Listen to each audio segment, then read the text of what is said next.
வணக்கம் வள்ளல் மீடியா நேயர்களே. இந்த காணொலி தான் என்னுடைய கடைசி காணொலி. ஏன்னா யூடியூபராக இருந்திருந்து போர் அடிச்சிருச்சு. ஸோ எனக்குன்னு ஒரு கூட்டம், எனக்குன்னு ஒரு கொடி, எனக்குன்னு ஒரு அமைப்பு, அதற்கப்புறம் கட்சி, அதற்கப்புறம் முதல்வர் பதவின்னு அப்படியே போயிட்டே இருக்க வேண்டியது தானே பாரி. அப்புறம் பிஎம் அதை மறந்துட்டேன். அதான் லாஸ்ட் டெஸ்டினேஷன். அப்படின்னு யார் வந்தா? என்னது, ஒருத்தர் ரசிகர் மன்றத்துக்கு கொடி அனௌன்ஸ் பண்ணியிருக்காப்புல. அதை பார்த்து நீங்க எல்லாம் வந்து இப்படி பண்றது வந்து என்னால ஏத்துக்கவே முடியல. ஏங்க பாலிஷா பேசலாம். எதுக்கு இதை சொல்றேன் தெரியுமா? இப்பதான் கமெண்ட் ஆரம்பிச்சிருப்பாங்க, பரவாயில்ல கமெண்ட் அடிச்சுட்டு இருப்பாங்க. ஸோ அதனால கொஞ்சம் அவங்க எல்லாம் கமெண்ட் அடிச்சு முடிக்கிட்டோம். நம்ம என்ன பண்ணலாம், ஒரு 5 minutes அப்படியே இருக்கணும், நீங்களும் பேசுங்க. அதை நம்ம பண்ணுவாங்க, கட் பண்ணி பார்த்தீங்களா எல்லா பிரச்சனையும் மௌனிக்கிறார்கள் அப்படின்னு, மௌனமாக கடந்து போகிறார்கள் அப்படின்னு சொல்லிட்டு ஒரு குரூப் பேசும். சரி ஓகே, நான் தான் சொல்றேன்ல, நமக்கு விளம்பரத்தை சேர்ப்பவர்கள் அவர்கள் தான். ஸோ அதனால நம்ம அவங்களுக்கு வந்து வாழ்த்துக்களை சொல்லிட்டு நீங்கள் அப்படியே அந்த கமெண்ட் பண்ணிட்டு இருங்க, அது ஜாலியாக விளையாண்டுட்டு இருங்க, ஒன்றும் பிரச்சனை இல்லை. சரி, இப்போ வந்து நம்ம தனுஷ் அப்படிங்கிற ஒரு புது பேஷண்ட்டை நம்ம அட்மிட் பண்ணுறோம். என்னடா பேஷண்ட் அப்படின்னா, அவருக்கு வந்து ஒரு ரசிகர் மன்றத்தை அவர் ஆரம்பிக்கிறார். ரசிகர் மன்றத்தை ஆரம்பிக்கிறதுலாம் கொஞ்சம் ஒரு பெரிய ஒரு விஷயம் இல்லை, ஏன்னா எல்லா நடிகர்களும் ரசிகர் மன்றம் ஆரம்பிக்கிறாங்க. அதுக்கு ஒரு கொடியை லான்ச் பண்ணார். அந்த கொடி என்ன அப்படின்னா, அதை நான் அதை காட்டுறேன். இந்த கொடி சரிங்க, இதுல என்னங்க, கொடின்னு அவர் ஒரு படத்துல நடிச்சாரு, கொடி அப்படின்னு சொல்லி அவர் கொடியை லான்ச் பண்ணியிருக்காரு. இதுல என்னங்க உங்க பிரச்சனை அப்படின்னா, அதுவும் கிடையாது. பிரச்சனை என்னன்னா, அந்த கொடி யாரோடைய கொடிங்கிறது தான் பிரச்சனை. எனக்கு தெரியும் அது யாரோட கொடின்னு. போலாந்தோட கொடி இல்ல, அதாவது போலாந்தோட கொடியை இங்க வந்து ஆட்டிட்டு இருக்காரு. இவர் இங்க ஆட்டுவது என்பது கவரா நாயுடு உடைய சாதி சங்க கொடி.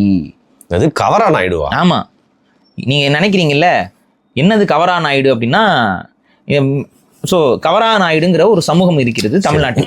அதான் ஒரு சமூகம், ஒரு சாதிய சமூகம். நாயுடுல ஒரு சப்செக்டோ அது. ஆமா, நாயுடுல ஒரு குரூப், அவங்க கம்மா ஒரு குரூப், கவரா ஒரு குரூப். இதுல வந்து பாத்தீங்கன்னா அவங்களுக்கும் ஒரு தனித்துவமான ஒரு கொடியாக வச்சிருக்கிறாங்க. அது கவரா நாயுடு கொடி அப்படின்னு சொல்லி ரெட் வித் ஒயிட்டோட போட்டு, அதுக்கு என்ன இதெல்லாம் தெரியல, ஸ்டார் வர அநேகமா வந்துட்டு வெள்ளை என்பது எங்கள் மனசை குறிக்கும், சிகப்பு என்பது எங்கள் ரத்த சரித்திரத்தை குறிக்கும்னு ஏதாவது ஒரு கதை அடிப்பாங்க. ஸோ அது என்னத்தையோ குடிச்சிட்டு போட்டுட்டோம். ஸோ அப்படி ஒரு கொடியை வந்து வச்சிருக்காங்க. சரி ஓகே, அதான் அவங்க கொடி. ஆனால் அந்த கொடியை ஏன் இவர் தூக்கிட்டு வர்றாரு அப்படின்னா, அங்கதான் லிங்கே கிடையாதுன்னு நினைப்பீங்க, ஆனா இருக்கு. இதுக்கு ஆதாரத்தை கொடுப்பது யார் தெரியுமா? கஸ்தூரி ராஜா. கஸ்தூரி ராஜா யாருன்னு தெரியுமா? தனுஷோட அப்பா. சாரி செல்வரானோட அப்பா. செல்வரான் யாரு? தனுஷோட அண்ணன். இதுக்கு நடுவுல ஒரு பிரச்சனை நடந்துச்சு. தனுஷ் ஏன் புள்ள அப்படின்னு சொல்லிட்டு தம்பதிகள் வந்து கிளைம் பண்ணாங்க. ஸோ இந்த மாதிரியான சர்ச்சைகளுக்கு நடுவில் இந்த குடும்பத்தில் பட்டாசு படம் ஓடலன்னு அவங்க போயிட்டாங்க அப்படியே. ஆமா, அதுக்கு தான் அந்த வேலை நடந்துச்சு. இல்லைங்க, நானே சும்மா கலப்பி விட்றேங்க. சரி ஓகே, ஏதோ ஒன்று. அப்பப்போ தனுஷ் வந்து தனுஷ் என் புள்ளன்னாங்க. தனுஷ் உங்க புள்ள இல்ல, அவர் ஊர் புள்ள அப்படின்னு சொல்லி வளர்ந்தவர். ஆமா, என் தோல் மேல வளர்ந்தவர்னு சொல்லி அவங்கள வந்து எல்லாரும் தூக்கி கொண்டாடிட்டு இருக்காங்க. அப்புறம் இவர் தனுஷ் வந்து நம்ம ஊர் புள்ள மட்டும் கிடையாது, அவர் வெளியூர் புள்ள அப்படின்னு சொல்லிட்டு அங்க வெளியூர் புள்ளன்னு சொல்லி அவர் எல்லாரும் தூக்கி வச்சு கொண்டாடிட்டு இருந்தாங்க. ஓ சரி, தனுஷ் வந்து இந்தியா புள்ள கிடையாது, அவர் உலக புள்ள அப்படின்னு சொல்லி அவரை வந்து தூக்கி வச்சு உலக அளவுல வந்து ஹாலிவுட்ல புள்ளலாம் ஒரு வார்த்தையே இல்லை. என்னங்க பாரு இது? இல்லைங்க, உலக புள்ள. சரி ஓகே. அதுக்கப்புறம் வந்து பாத்தீங்கன்னா தனுஷ் வந்து பாய்ஸ் புள்ள அப்படின்னு சொல்லி அந்த பாய்ஸ் படம் நடிகர் நடிச்சவர் அவர் தானுங்க. Boys season. ஆமா, யாரு? ஸ்டார்லைட் வந்து முகம் மாறதுக்கு முன்னாடி இவரோட படம் நடிச்சாங்க. இவரோட படம் நடிச்சதுக்கு அப்புறம் அவங்க முகம் மாறிடுச்சான். Fakir, extraordinary journeys of fakir. அந்த படம் பேர் என்ன படம்? Extraordinary journey of fakir. கெட்ட வார்த்தைகளை இப்படி பேசக்கூடாது. ஃபக்கீரின் பயணம். ஐயோ, எக்ஸ்ட்ராடினரி அதிரடி பயணம். அந்த மாதிரி தமிழ்ல பக்கின்னு வச்சுக்கலாமா? எக்ஸ்ட்ராடினரி ஜர்னி ஆஃப் பக்கி அப்படின்னா பக்கியின் பயணம். ஸோ பக்கியின் பயணம் அப்படிங்கிற ஒரு படத்துல வந்து அந்த வெள்ளைக்கார ஹீரோயினை வந்து அந்த கதாபாத்திரத்துல போட்டு வச்சுட்டு இவர் ஒரு பக்கம் நடிச்சிருப்பாரு. அந்த படத்தை பாத்தீங்கன்னா பாக்காதீங்க, ஏன்னா நான் பார்த்தேன் சொல்றேன். அப்படியா? அது மொக்க படம், சம மொக்க படம். நான் காத்தே பாட்டை கேட்டேன், நான் ஏமாறல. அது வந்து என்ன கான்செப்ட்னா, வேணாம் விடுங்க, அதுக்கெல்லாம் போக வேணாம். ஆனா அந்த படம் வந்து ஒரு மொக்க படம். அது நீங்க பார்க்கும்போது ஃபீல் குட் மூவியோ நினைச்சு பாத்துட்டே இருப்பீங்க. படம் முடிஞ்சிடும், ஆனா அந்த ஃபீல் குட்ங்கிற அந்த போர்ஷனே வராது. இதுக்கு எதுக்குடா பார்த்தோம் நம்ம அப்படின்னு முடிஞ்சிடும் அந்த படம். ஸோ அப்படிதான், அப்படிப்பட்ட படம் அது. ஸோ அந்த படத்தில் நடிச்சாரு. அந்த படமும் ஃப்ளாப்பு. அது ஹாலிவுட்லேயும் ஃப்ளாப்பு, பாலிவுட்லேயும் ஃப்ளாப்பு, டோலிவுட்டுக்கு வரவே இல்லை அந்த படம். ஸோ இப்படி தான் அவரோட பல படங்கள் நடிச்சு இருந்தார். அப்புறம் திடீர்னு பார்க்குறோம் அவெஞ்சர்ஸில் அவர் வராருன்னு ஒரு செய்தியை போட்டாங்க. அது உண்மையா இல்லை. அதுக்கப்புறம் வேற ஒரு அந்த அவெஞ்சர்ஸ்ல நடிச்சவங்கலாம் நடிக்கக்கூடிய ஒரு படத்தில் இவரும் ஒரு இதில் நடிச்சாரு. அந்த படம் நான் பார்க்கல. ஆமா, அது கிரேமனா பார்த்துருக்கீங்க? பார்க்கலங்க படம். என்ன நம்ம தனுஷ் நடிச்சிருக்காரு, நீங்க ஏன் பார்க்கல? அவர் நடிச்ச எல்லா படம்லாம் பாருங்க. தனுஷோட ரசிகர் மன்றத்தை சொல்லி உங்களை கடிக்க வைக்கிறேன். நாங்களும் அதுக்கு என்னங்க பண்ண முடியும், நாங்க நீங்க அந்த ரசிகர் அந்த குரூப். இந்த மாஃபியா அந்த மாஃபியா இப்ப மோது மாஃபியா. சரி மாஃபியா தமிழ் சினிமா காப்பாத்த எங்க ஆளு தாங்க இருக்காரு, என்னங்க பண்ணுறது அரசன். சோ இப்ப என்ன பண்ணிட்டாரு, ப்ரொமோஷன் சிலம்பரசன் அவருக்கு நீங்க ப்ரொமோட் பண்றீங்க. சரி ஓகே. அவன் நினைப்ப என் நிலைமைய பாத்தீங்களா, நீங்களா யாரா பிரச்சனை பண்ணீங்க, ஃபேன்ஸ் தான் சார் பிரச்சனை சிக்கம் ஆயிரும். சரி ஓகே. இது பார்த்தீங்கன்னா சரி ஓகே, ஏதோ ஒன்று மனுஷன் வந்து நடிச்சுக்கிட்டு இருந்தாப்புல, ஏதோ ஒரு சில நல்ல படங்கள் நடிச்சாரு, கொஞ்சம் இட்லி கடைங்கிற மாதிரி ஒரு ஒன்றுக்காகாத படத்தையும் நடிச்சாரு. ஸோ இந்த மாதிரி படங்கள்லாம் நடிச்சுட்டு அதுக்கப்புறம் வந்து மாட்டுத்தோல்ல போட்ட லெதர் பேக்கை மாட்டிக்கிட்டு ஊருக்கு போனாரு வந்தாருன்னு இருந்தா பிரச்சனை கிடையாது. அதாங்க ஏதோ பூச்சியோ கூச்சி அந்த மாதிரி ஏதோ ஒரு பேக்கெல்லாம் மாட்டி அது விலையெல்லாம் கேட்டோம்னா மனுஷன் பயங்கரமா வாழ்றாப்புல. அது ஒரு 3 லட்சமோ 4 போட்டிருக்காங்க அவங்க. அவர் உடம்புல அங்கங்கமா இது எவ்வளோன்னு பிடிச்சிருக்காங்க. இந்த வாட்ச் எவ்வளோன்னா அது இப்போ கோடிகள் இருக்குது வாட்ச் எல்லாம். சரி ஓகே, அப்படி நல்லா வசதியா வாழ்ந்துட்டு இருக்காப்புல.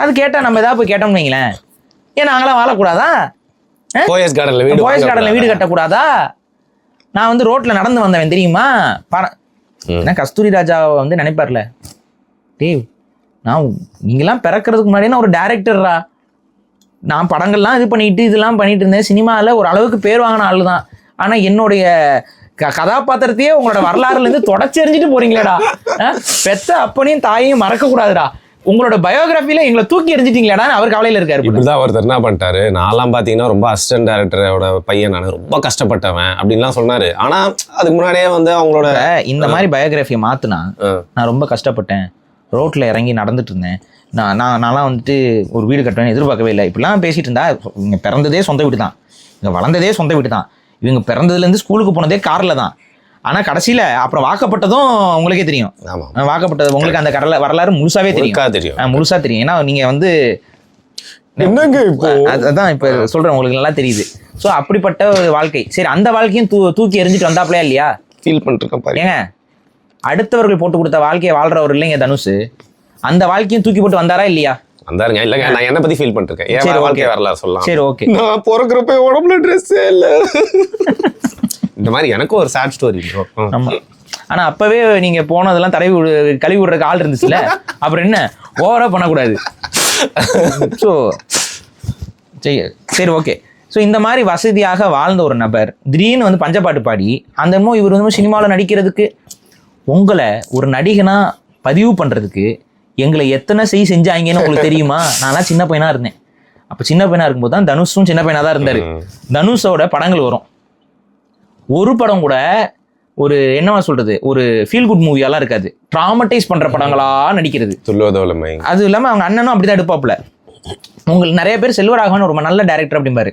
அப்படி சொல்றவன் எல்லாம் முத வரிசையில வந்து 2ஆம் உலகம்னு ஒரு படம் இருக்கு, அவர் எடுத்த படம். அதை வந்து ஒரு நாள் ஃபுல்லா உட்காந்து நீ பாத்துட்டு வர, அந்த 2ஆம் உலகத்தை நீ பார்த்து முடிச்சுட்டு அதுக்கப்புறம் சொல்லு செல்வராகவன் நல்ல டைரக்டர்னு நான் ஒத்துக்கிறேன். ஏன் அப்ப என்ஜிகே மட்டும் தக்காளி தொக்கா, அதுவும் அவர் எடுத்தது. சாய் பல்லவி அவங்களாம் நடத்துல நடிச்சிருப்பாங்களே. சூர்யா அரசியல்வாதி, அங்க வேற ஒரு அரசியல் இருக்குது. சரி ஓகே, அவர் ஒரு அரசியல் பண்றாரு, இவர் ஒன்று. ஸோ அந்த படமே பார்த்தீங்கன்னா முழுக்க சாய் பல்லவி வந்து சைக்கோவா தான் நடிச்சிருப்பாங்க. நீங்க பாத்தீங்கன்னா தெரியும், அதெல்லாம் சாய் பல்லவி சைக்கோ கிடையாது. இவர் எடுக்கிற கேரக்டர் எல்லாம் சொந்த தம்பி, இந்த கதைக்கு யார் நடிப்பா, வேற வழி இல்லை, சொந்த தம்பியை நடிக்க வைப்போம்னு சொல்லி நடிக்க வச்சு எங்களை பார்க்க வச்சு அப்படியே கொஞ்சம் கொஞ்சமா தேடி மக்கள் நம்பவே முடியாத மாதிரி பிசிக்ஸ்ல வாய்ப்பே இல்லாத சில விஷயங்களை வந்து காட்டி சூப்பர்மேன் படங்களை பார்த்துருப்போம், ஸ்பைடர்மேன் படங்களை பார்த்துருப்போம். ஸ்பைடர்மேன் சூப்பர்மேன் மாதிரி மாறி பார்த்துருக்கீங்களா?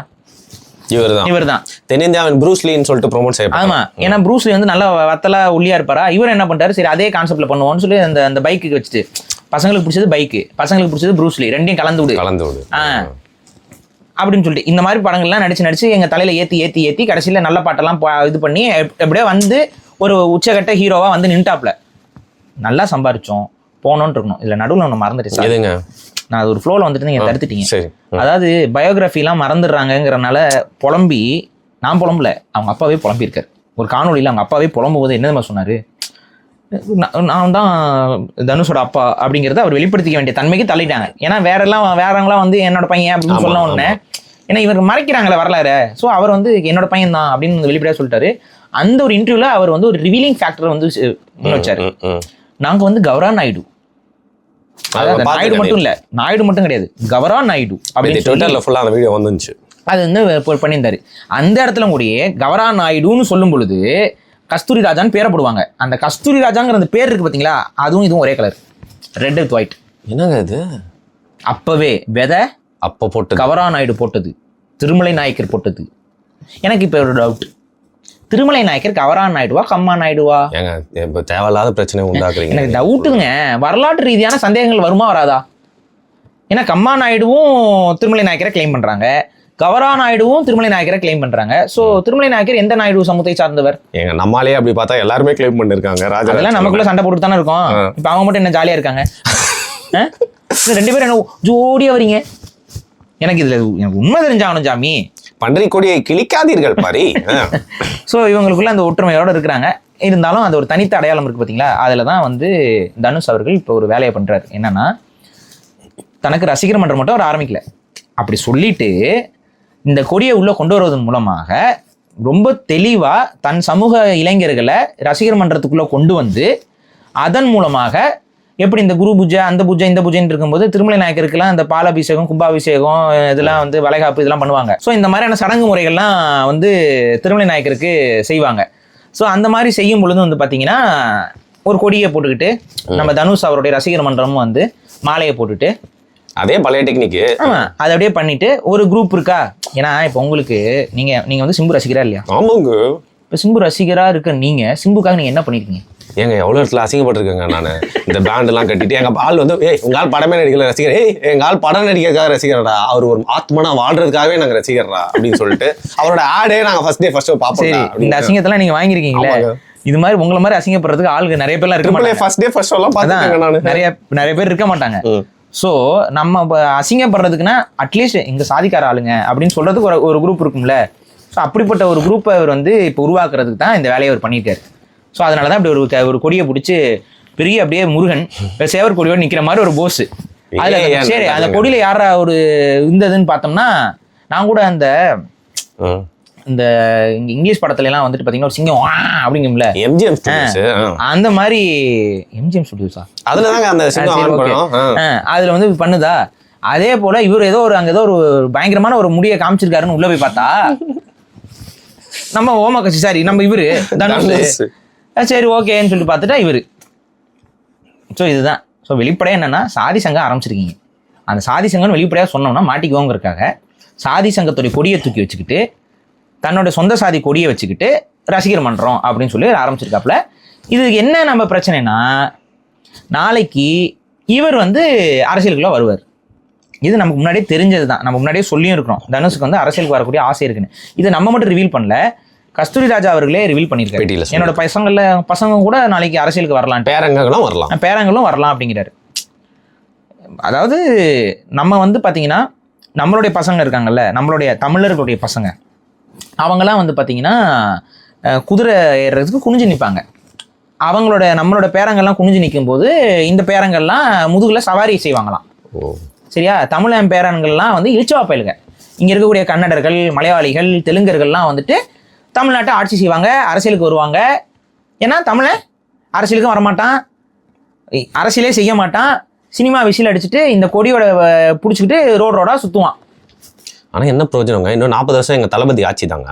சரி, எப்படியோ சொல்லிட்டாலே அப்படின்னு அவங்க தாங்க சொல்றாங்க. திமிர்லயே இருக்கிறதுனால தான் நீங்கள் வாட்டு ஸ்கூலில் போயிட்டுலாம் பண்ணுறதெல்லாம் இப்போ நாங்கள் பார்த்துட்டு தான் இருக்கிறோம். ஸோ அவங்களுக்கு வந்துடுவோம், அங்கே வந்துடலாம். So what I'm saying is, Pari, Vallal media, what is your father doing? Tell me. That's the first question. எங்கள் அப்பா இப்போ சாப்பிட்டுட்டு இருப்பாரா? இல்லை நேரம் ஆயிடுச்சு, அதுக்காக அப்படியே சொல்கிறதாங்க.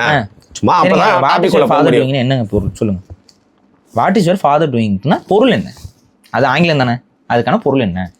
உங்க அப்பா என்ன செஞ்சிட்டு இருக்காரு? இதுல உங்க அப்பாவோட ப்ரொஃபஷன்ல எங்கேயாவது வருதா? ஸோ ப்ராப்பரா கேட்கறது என்ன?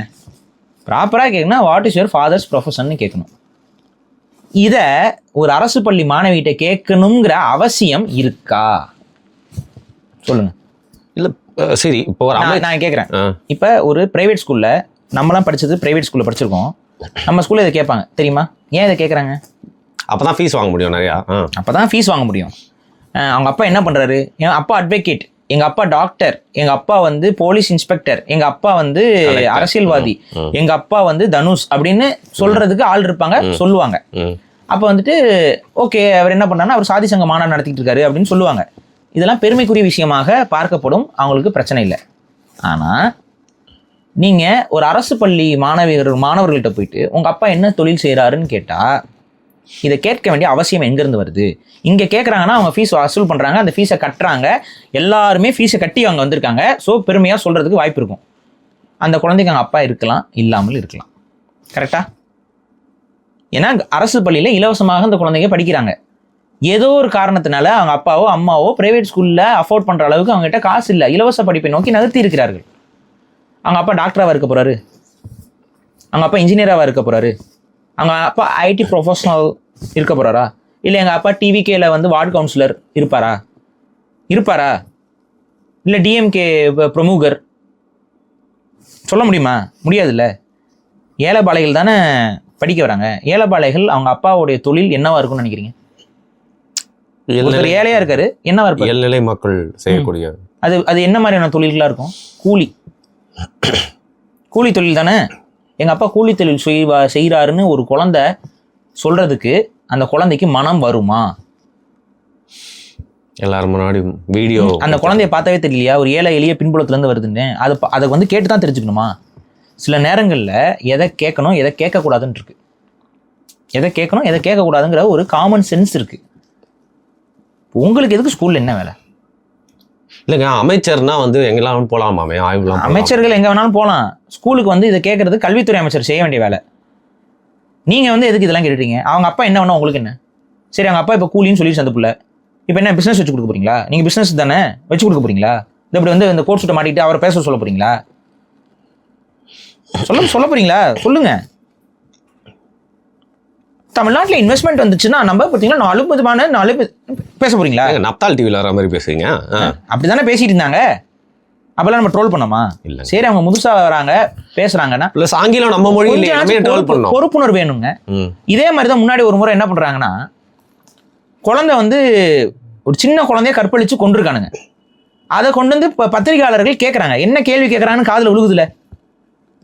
ஒரு சின்ன குழந்தை இந்த மாதிரி கற்பழிச்சிருக்காங்கன்னா நீங்க என்ன சொல்லணும்? இல்லைங்க, அந்த மாதிரி சம்பவம் நடந்திருக்கு, கண்டிப்பாக எங்கள் அரசாங்கம் அதுக்கு தக்க நடவடிக்கை எடுக்கும், முதலமைச்சர் வந்து அவங்கள கைவிட்டுற மாட்டார், தக்க பதில் கொடுப்பாரு, நீங்கள் பொறுத்திருந்து பாருங்கள், எல்லா விசாரணைகளும் நடந்துக்கிட்டு இருக்கு, குற்றவாளிகளை நாங்கள் தப்பிக்க விட மாட்டோம். இதுதானே ஒரு மெச்சூரான அரசியல் சொல்கிறது. குழந்தைய வந்து கற்பழிச்சு கொண்டிருக்காங்களா, இதை பற்றி என்ன பாலிட்டிக்ஸை பற்றி நான் பேசலை. என்னது இது? குழந்தை கற்பழிக்கப்பட்டிருக்குன்னு சொல்லும் பொழுது பள்ளி இழிக்கிறதுக்கு எவனுக்காவது தோணுமா? இவங்க சிரிச்சுட்டு வந்துட்டாங்க. அடுத்து அங்க பாத்தீங்களா காவல்துறை, இதை நம்ம பேசியிருப்போம். அவங்க அது குலுங்கி அது இவர் இந்த பக்கம் ஒருத்தர் சிரிக்கிறாரு, இவங்க ஒருத்தர் சிரிக்கிறாங்க, அங்க ஒருத்தர் எதுக்கு அவ்வளோ சிரிப்பு? அவ்வளோ சந்தோஷமான நிகழ்ச்சிக்கு வந்திருக்கீங்களா? ஒரு சின்ன குழந்தைய கற்பழிச்சு கொண்டிருக்காங்க, அதுக்கு பிரஸ் மீட் கொடுக்க வந்திருக்கீங்க. சிரிப்பு. காவல்துறை எந்த லட்சணத்தில் இருக்கு? சரி, ஏதோ புது கவர்மெண்ட்டு செய்ய தெரியாம செய்யறாங்க, பேச தெரியாம பேசுறாங்க, புதுசா வந்தவங்க, அவங்களே எதிர்பார்த்திருக்க மாட்டாங்க, அமைச்சராக உட்காரணும்னு எதிர்பார்த்தா வந்திருப்பாங்க, தெரியல என்னது எதிர்பார்த்து வந்தாங்கன்னு. ஆனா அமைச்சர் ஆயிட்டாங்க. ஸோ புதுசா வராங்க, வயசும் கம்மி, ஒரு கொஞ்சம் பக்குவம் ஆகட்டும் அப்படின்னு விட்டோம்னா, குழந்தைகிட்ட போயிட்டு வாட்ஸ் யுவர் ஃபாதர் டூயிங்னா என்ன எதிர்பார்க்குறீங்க? அந்த குழந்தை நீங்க சொல்றது புரியாம இல்லை, அந்த குழந்தை எங்க அப்பாவோட இயலாமைய வெளியில காட்டுறதுக்கு தயங்குது. ரெண்டுக்கு வித்தியாசம் இருக்கு. எங்க அப்பா கூலின்னு சொல்லிக்கிறதுக்கு எந்த குழந்தைக்கும் பெருமை கிடையாது. எந்த குழந்தைக்கும் எங்க அப்பா ஒரு கூலின்னு சொல்லிக்க பெருமையாக இருக்காது. அதனால அந்த குழந்தை தயங்குது. நீங்க சொல்றது புரியாமலாம் கிடையாது. இது கூட தெரியல அவங்களுக்கு அப்படின்னா இது ரெக்கார்டிங் வேற. அந்த வீடியோ எங்க ரெக்கார்டிங்? எதுக்கு ரெக்கார்டிங்? இது எதுக்கு ரீல்ஸ் யார் போடுறா? அவங்களே தான் போடுறாங்க. ஒரு குழந்தை நிக்க வச்சு கேள்வி கேட்கறத ரீல்ஸ் போடணும்னு அவசியம் இருக்கா? இப்போ அந்த குழந்தை ஏதோ பர்ஃபார்ம் பண்ணுது, அதை மகிழ்ச்சியா பாக்குறீங்க, அதை ஒரு ரெக்கார்டிங் போடுறீங்க, அது வேற. அந்த குழந்தை வந்து தயங்கி நிக்குது, கேள்வி கேட்கறதுக்கு அச்சப்பட்டு நிக்குது. அந்த குழந்தை அதை மறக்க நினைக்கணும், அதுல இருந்து அது இந்த குழந்தை விடுபட்டு வரணும்.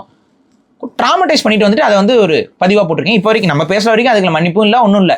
எதிர்கட்சி தலைவராக இருக்கக்கூடிய உதயநிதி ஸ்டாலின் அவர்களே வந்துட்டு வந்து ஒரு குழந்தைகிட்ட இப்படியா கேள்வி கேட்கணும் அப்படின்னு கேட்பாங்க. உங்க அப்பாக்கெல்லாம் உங்க அப்பாலாம் கரெக்டா கேள்வி கேட்டுட்டு தான் மறுவேலை பார்த்துட்டு இருந்தாரு. மனு கொடுக்க வந்தாங்கல்ல தேர்தலுக்கு முன்னாடி ஒரு அம்மா, என்ன பண்ணிட்டு போனாரு? அப்பா தள்ளி விட்டு போறாப்ல. அதான் மக்கள் தள்ளி விட்டாங்க. நீங்களாம் வந்து தள்ளி விட்டாங்க. அதாவது அவங்க பண்றது தப்பு, எனக்கு அது மாற்றுக்கிறதே இல்லை. ஆனா ஒழுக்க சீலனுங்களாம் வந்து நீங்க எல்லாம் கேள்வி கேட்கும்போது நமக்கு அப்பா இதப்பா முடியலப்பா என்னால அப்படின்னு இருக்கு. அவர் உடனே கோச்சுக்கிட்டாரு. ஒரு குழந்தை எப்படி நிக்க வச்சு கேள்வி கேட்கலாமா? நம்ம கண்டிஷன்ஸ் அமைச்சரும் கோச்சுக்கிட்டாரு. ஏன்னா அவர் தானே இதுக்கு முன்னாடி பள்ளி கல்வித்துறை அமைச்சராக இருந்தார். தான் ஆளுக்கு ஒரு கேள்வியை கேட்டு வச்சிருக்கீங்க. ஸோ பேசிக்காக என்னன்னா குழந்தைகிட்ட எப்படி கேட்கணும் எதை கேட்கக்கூடாதுன்னு இருக்கு. இன்னொன்று, அரசு பள்ளிகளில் போகும்போது குழந்தைங்கிட்ட உங்கள் பேக்ரவுண்ட் என்ன, உங்கள் அப்பா என்ன பண்ணுறாருன்னா கேட்க வேண்டிய அவசியம் யாருக்குமே கிடையாது. உங்கள் அப்பா இல்லாமல் கூட இருக்கலாம், அந்த குழந்தை அனாதையாக கூட இருக்கலாம். அதனால தான் அரசு பள்ளியில் இருக்குது. சில பேரோட அப்பா குடிகாரனாக இருக்கலாம். டாஸ்மார்க் திறந்து வச்சுட்டு இருக்குல்ல இந்த கவர்மெண்ட்டு, தமிழ்நாடு கவர்மெண்ட் இருக்குல்ல திறந்து வச்சிருக்கல, அங்கே ரோட்டில் இருக்கான்ல படுத்து கிடக்குறான்ல குடிச்சிட்டு, அவனுக்குலாம் குழந்தை இருக்கா இல்லையா? அவன் எங்கள் அப்பா என்ன பண்ணுறாரு, டாஸ்மார்க்கில் உங்கள் கடையில் குடிச்சுக்கிட்டு இருக்காரு, பாட்டிலுக்கு 10 ரூபாய் அப்படின்னு சொல்லிச்சுன்னா ஓகேவா இருக்குமா? கரெக்டாக இருக்குமா? அப்போ ஒரு மேனர்லெஸ்ஸான கேள்வியை கேட்கறதுக்கு தான் நீங்கள் இவ்வளோ படிச்சிருக்கீங்க, இவ்வளோ தெரிஞ்சு வச்சிருக்கீங்க, இவ்வளோ பெரிய பதவிக்கு வந்து உட்காந்துருக்கீங்களா? மேனர்லெஸ் பிஹேவியர்ஸ் இதெல்லாம்.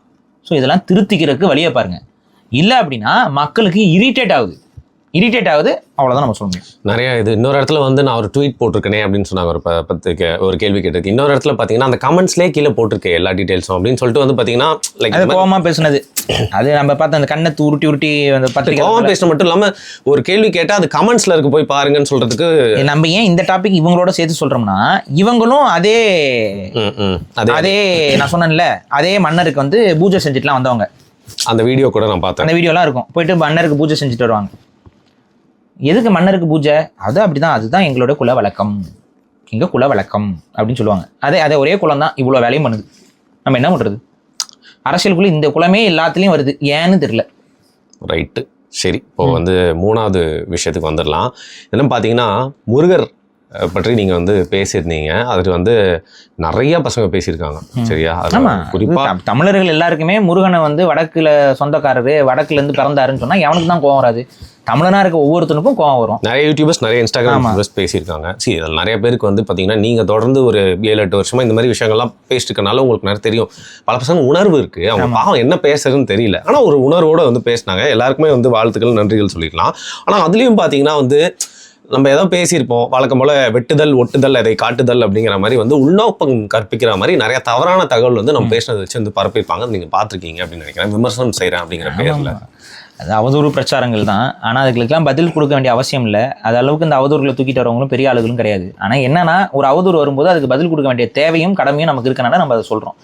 ஒன்று என்னன்னா, நம்ம அந்த ஃப்ரீமேசன் வீடியோவில் பேசிட்டோம். அதில் நம்ம என்ன சொல்லியிருப்போம் அப்படின்னு பார்த்தீங்கன்னா, ஒரு இறை நம்பிக்கை இருக்குன்னா அந்த இறை நம்பிக்கையை கேள்வி கேட்குற மாதிரி, கொஸ்டின் பண்ணுற மாதிரியான ஒரு விஷயத்தை கொண்டு வந்து அந்த இறைவனுடைய நம்பிக்கையை உடைச்சு அந்த இடத்துல ஆபாசத்தையும் அசிங்கத்தையும் புகுத்தி அவர்கள் வந்து மடைமாற்றுவார்கள், இவங்க வந்து ஃப்ரீமேசன்ஸ் பண்ணுவாங்கன்னு சொல்லி ஃப்ரீமேசன்ஸை பற்றி பேசும்பொழுது நம்ம ஒரு கருத்தை முன் வச்சிருப்போம்.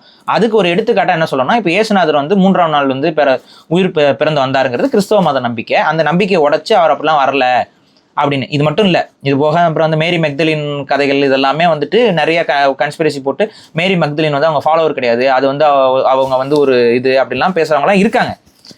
அப்போ இந்த மாதிரியான கதைகள் மூலமாக அந்த இயேசுநாதரை வந்து இழிவுபடுத்துகிற பழக்கம் இவர்களுக்கு இருக்குன்னு சொல்லி நம்ம ஒரு இடத்துல சொல்லியிருக்கோம். இது வேற ஒரு கான்டெக்ட்ல வேற ஒரு வீடியோவில் சொன்னது. இதுக்கும் சிவனும் முருகனும் வந்து அப்பா பையன் கிடையாதுன்னு நம்ம பேசுனதையும் எடுத்து இந்த நம்பிக்கையை உடைக்கிறாரு, அதாவது இந்து மத நம்பிக்கையை உடைக்கிறாரு, ஆனால் கிறிஸ்துவ மதத்தை வந்து ஆதரிக்கிறாரு அப்படின்னு சொல்லி ஒரு கம்பேரிசனை போட்டு பண்ணியிருந்தாங்க. நான் அதை கேட்குறேன், இது வெட்டி ஓட்டுறதுக்கு கரெக்டாக இருந்தாலும் இந்த கதைகளுடைய தன்மை என்னன்னு புரிய வேணாமா? அதாவது இயேசுநாதருங்கிற ஒரு மனுஷர், ஒரு மனிதராக பிறந்தார், அவர் இறை தூதர், இதெல்லாம் வந்து கிறிஸ்தவ மதத்தோட நம்பிக்கை. நான் என்னைக்காவது வந்து இயேசுநாதர் வந்து கடவுள் அப்படின்னு நான் நம்புறேனா? நான் நம்பியிருந்தா நான் கிறிஸ்தவனா இருந்திருக்கணும். புரியுதா? அந்த நம்பிக்கை எனக்கு கிடையாது. ஆனா அவர்கள் நம்புகிறார்கள். ஆனா இயேசுநாதருடைய வரலாறுன்னு பார்க்கும் பொழுது, பகுத்தறிவோடு அதை ஆய்வு செஞ்சு பார்க்கும் பொழுது, அவர் வந்து ஒரு நல்ல மனிதராக இருந்திருக்கிறார், வந்திருக்கிறார், மக்களுக்கு நல்லது செஞ்சிருக்கிறாரு. அவர் வந்து கொல்லப்படுகிறார். இதுதான் வந்து அவங்களுடைய கருத்து. யூதர்கள் வந்து அவரை வந்து சிலுவையில் ஏற்றி அடிச்சு அவரை கொண்டுடுறாங்க, கொடுமைப்படுத்தி முள் மண்டையெல்லாம் வச்சு கொண்டுடுறாங்க.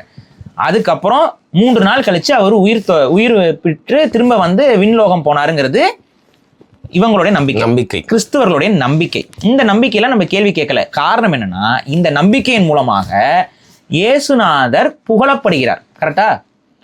மனுஷனாக இருந்த இயேசு இறைவனாக நம்மிடம் இந்த கதையின் மூலமாக கொண்டு வந்து சேர்க்கப்படுகிறார்.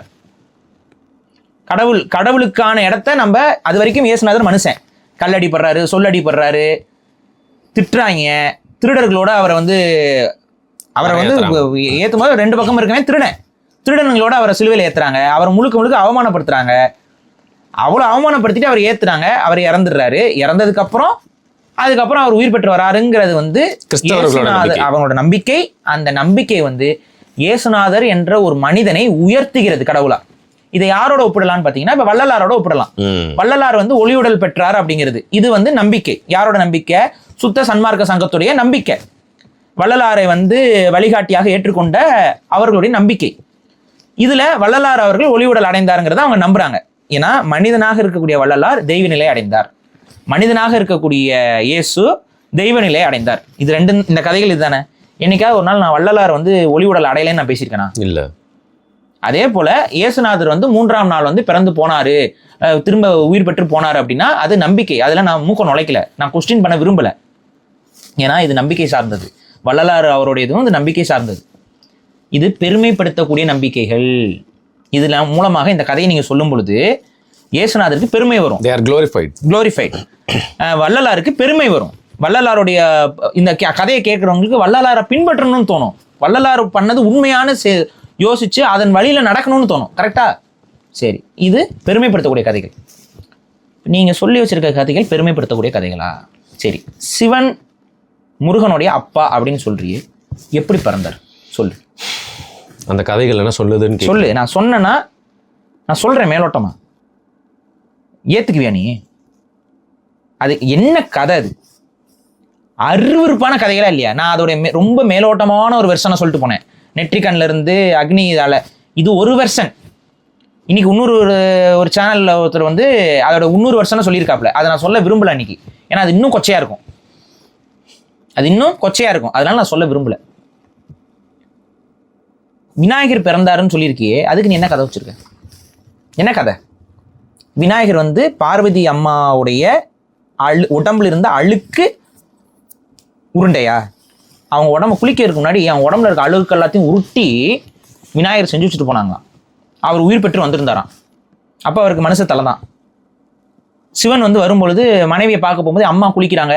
அம்மாவா நீ யாரா எனக்கு தெரியாம புள்ளேன்னு சொல்லிட்டு அவர் மேலே கோவப்பட்டு இதை எடுத்து தலையை வெட்டிடுறாராம். அந்த குழந்தை அங்கேயே செத்துருது.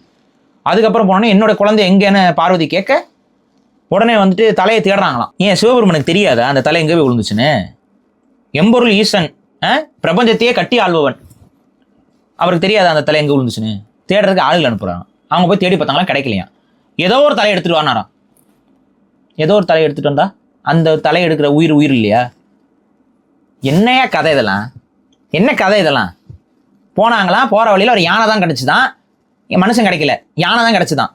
அது வெள்ளை யானையா. இவங்களுக்கு மட்டும் வெள்ளை யானை கிடைச்சிரும், ப்ளூ பூனை கிடைச்சிரும், வெள்ளை யானை, நீல பூனை எல்லாம் கிடைச்சிடும் இவங்களுக்கு. இவங்க கதையில ஒரு தலையை வெட்டிட்டு வரோம், யானை தலையை வெட்டி அதை எடுத்து கொண்டு வந்து அப்படியே வச்சுட்டாங்களாம். அதனால விநாயகரான். இப்படி கதை அடிச்சு வச்சிருக்கியே, இதை நீ பெருமையா சொல்லுவியா? அப்படி சொன்னா அவனை எப்படி பார்ப்பான்? அரமெண்டல் மாதிரி பார்ப்பான். கரெக்டா? இதுல என்னடா குளோரிஃபை இருக்கு உன் கடவுளை? உன் கடவுளை என்ன பெருமைப்படுத்தி வச்சிருக்காங்க சொல்லு. அப்படி பெருமைப்படுத்துறதா இருந்தா இந்த பெருமையான கதைகளையே சொல்லிக்கிட்டே இருங்களேன். எவ்வளவு பெருமையா இருக்குன்னு பார்ப்போம். ஏன் சம்பந்தமே இல்லாம என்னென்னத்தையோ வளரிக்கிட்டு இருக்க?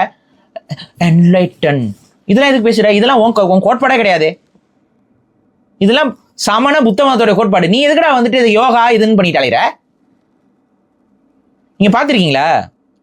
we are proud சனாதானிஸ். சனாதானம் என்ன சொல்லுது?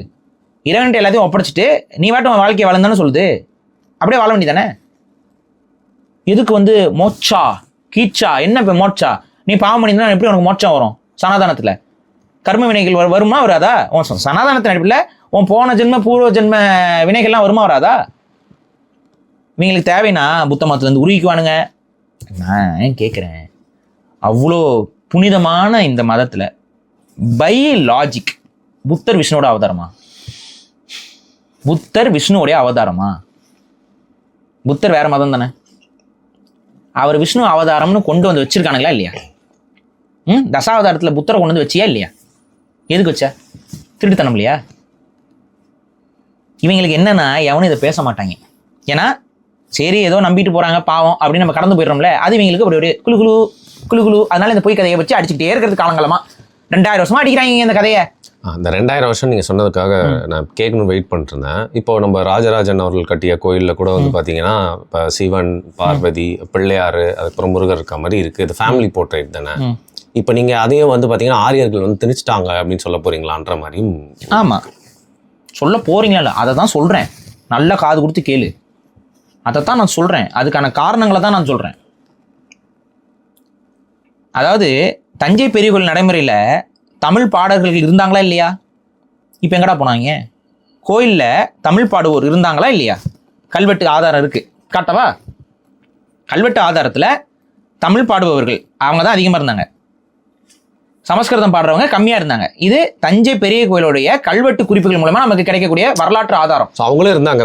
ஆமாம், அவங்களும் இருந்தாங்க, இவங்களும் இருந்தாங்க. இவங்க தான் தமிழர்கள் தான் அதிகமாக இருந்தாங்க. அவங்க வந்து வேதம் பாடுறவங்க கொஞ்சம் பேர் இருந்தாங்க. இப்போ தமிழ் பாடுறவங்க எங்க? இப்போ இருக்க கோயில்களில் தமிழ் பாடுறவங்க எங்க? யார் நீக்கினது? பதில் சொல்லு. சரி, ராஜராஜ சோழன் காலகட்டத்திலேருந்தே வரேன், சொல்லு. இந்த 1000 வருஷத்துல இந்த உள்ளடி வேலையை பார்த்தவன் அவன். இன்னொரு வரலாறு சொல்றேன். தவ்வை தெரியுமா? தெரியாது, சொல்றேன். மூதேவி கேள்விப்பட்டிருக்கோம், திட்டுறப்ப கேள்விப்பட்டிருப்போம். இந்த மூதேவி வேற யாரும் கிடையாது, தவ்வை. தவ்வை யாரு தெரியுமா? தமிழர்களுடைய மூத்த தெய்வம். மூத்த தேவி தான் மூதேவி. சரியா? இன்னொன்னு சொல்லவா? சோழர்கள் தவ்வைக்கு எத்தனை கோயில் கட்டியிருக்காங்க தெரியுமா? இன்னைக்காவது ஒரு நாள் சோழர்கள் கட்டிய கோயில்களில் இருக்கக்கூடிய தவ்வை நீங்க போய் வழிபடுறீங்களாடா? சும்மா வச்சிருக்கானடா சிலைய? வழிபட்டுட்டு தானே இருந்தான். தவ்வைக்கே எத்தனை கோயில்கள் இருக்கு தெரியுமா சோழர்கள் காலகட்டத்தில்? அதுக்கு முன்னாடி சங்ககால பாடல்களில் தவ்வையோட வழிபாட்டு எவ்வளவு உயர்த்தி பேசப்பட்டிருக்கு தெரியுமா?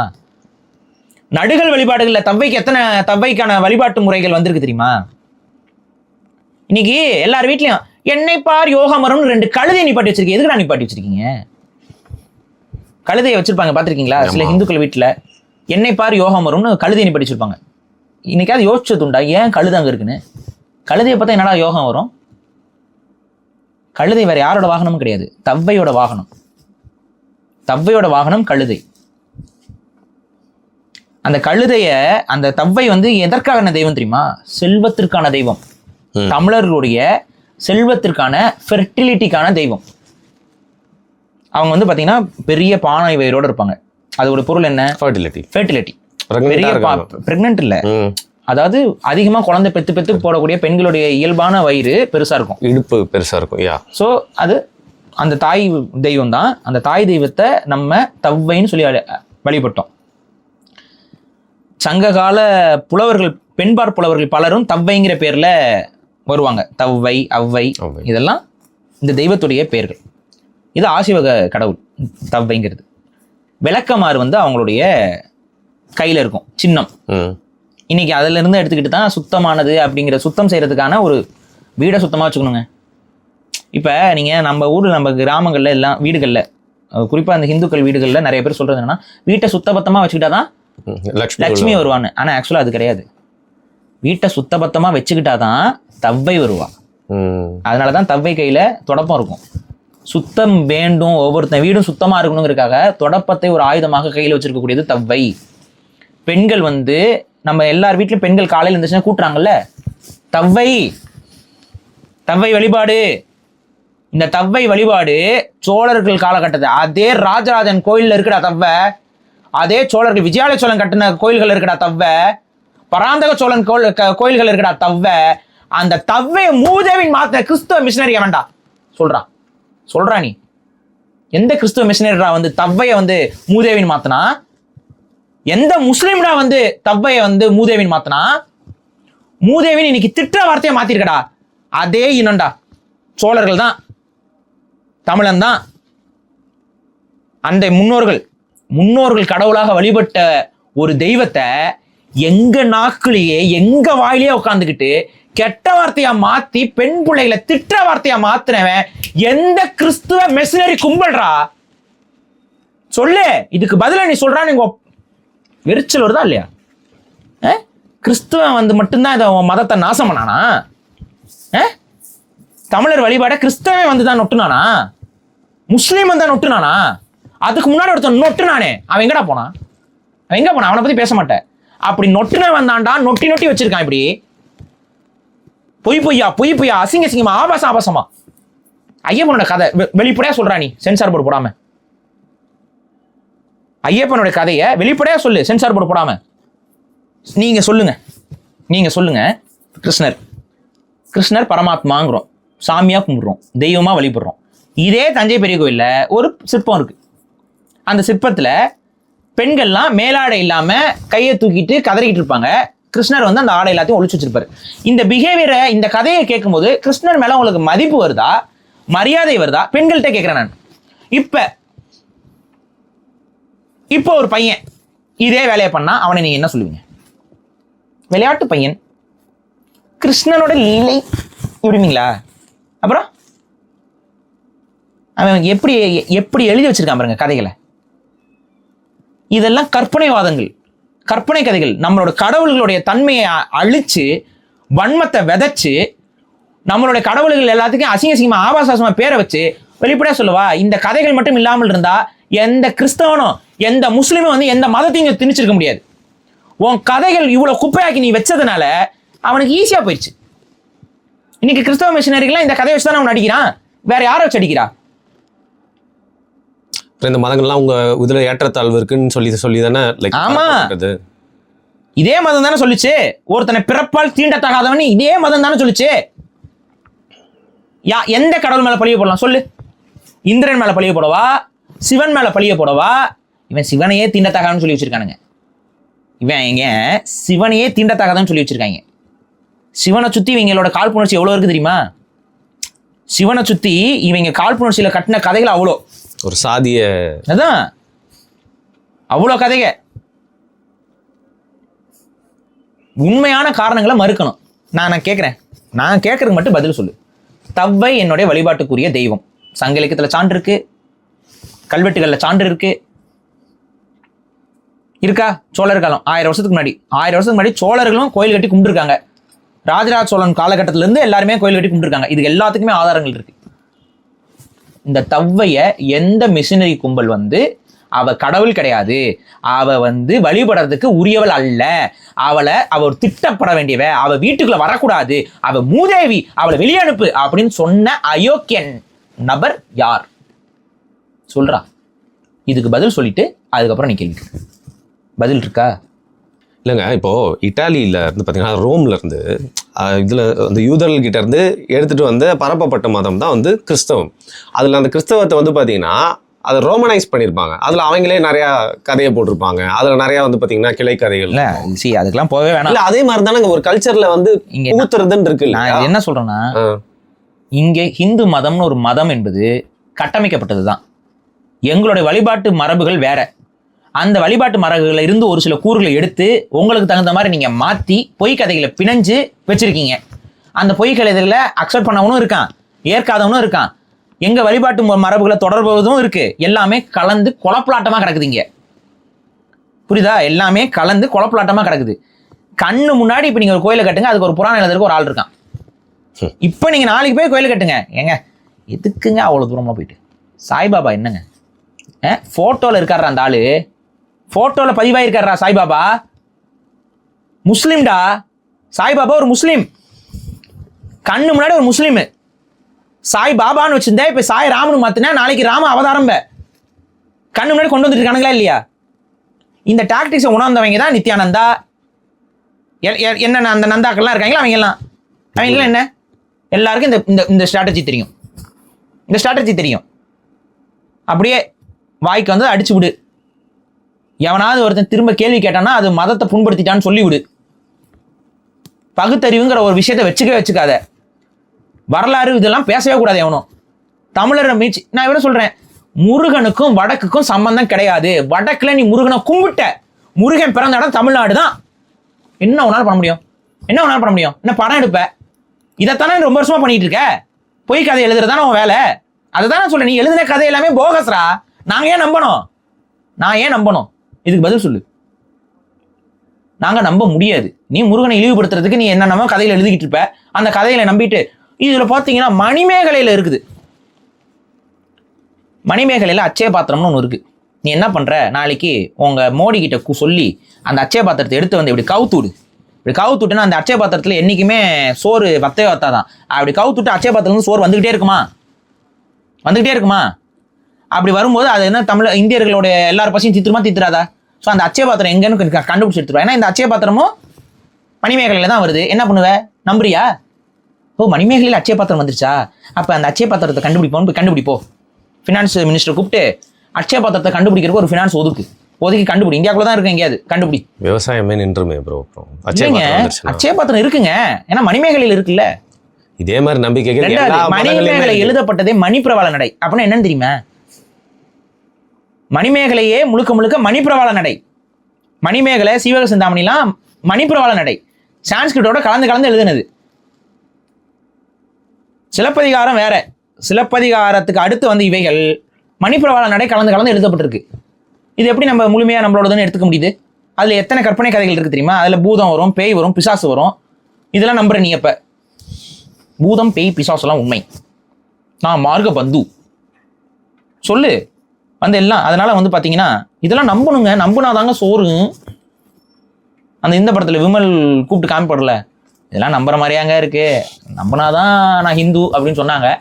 உங்களுக்கு எப்படி ஹிந்துவாக இருக்கணுமா, இல்லை என்னவா இருக்கணும், தீவிரவாதியாக இருக்கணுமா, இல்லைன்னா நாங்கள் கிறிஸ்துவ மிஷினரிம்போம், இல்லைன்னா இஸ்லாமிய தீவிரவாதிம்போம், உங்களுக்கு ஓகேவா அப்படிம்பாங்க இவங்க. அதான் இதெல்லாம் நான் ஏன்டா நம்பணும்? நீ நம்பிக்கோ.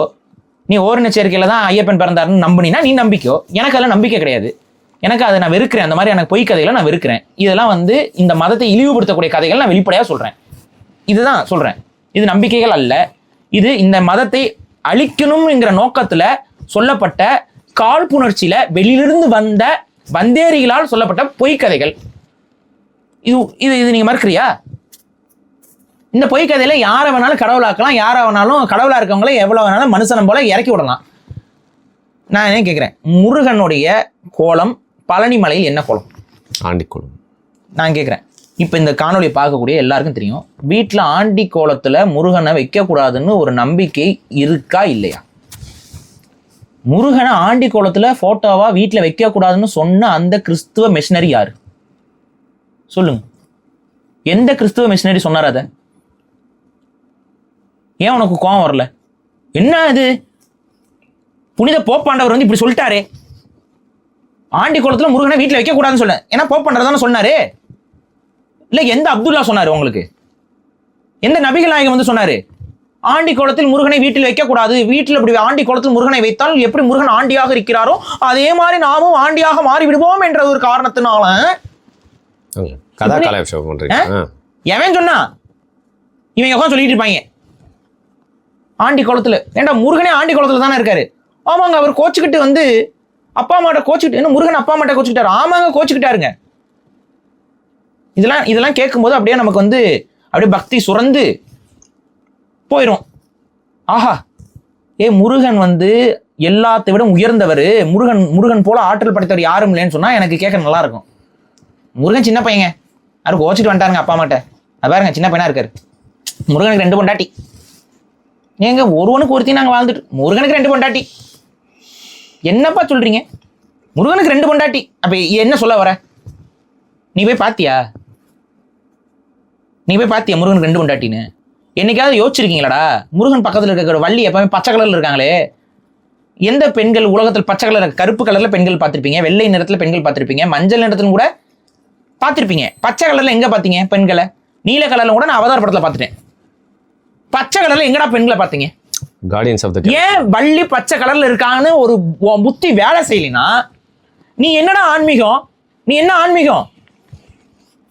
முருகனுடைய மனைவி வள்ளி ஏன் பச்சை நிறத்தில் இருக்கிறார்? ஏன் யோசிக்கல எவனோ?